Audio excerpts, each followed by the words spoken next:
Yan, ang aming tagaluto kanina. Siya, yung nagbigay ng, ano yung binigay mo?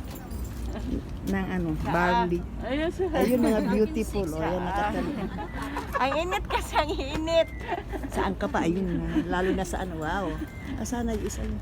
Ayun, tinan mo ang paan niya. Ayan na naman.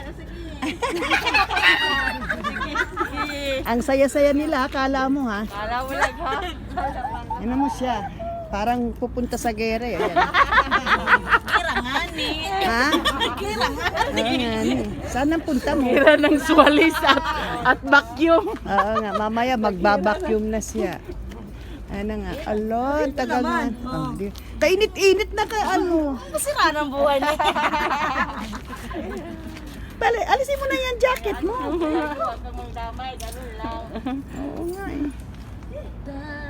Kamu kahit mainit dito, ang ganda nung na halaman. Kaya Alawa. tawa. Yeah, smile lang kayo para masaya ang buhay.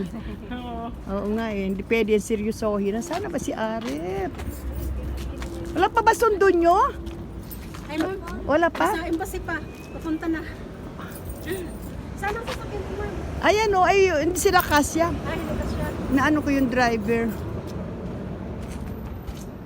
Ang tagal naman, baka naghihilik pa. Inis. Tignan ko nga dito. Naghilik pa nga eh. Ayan, guys. Ayan, kaganapan namin dito ang hapon dito sa Sura ito eh, place ng Kuwait sa Sura. O, nag-seminar yung mga girls. Oh, ayan.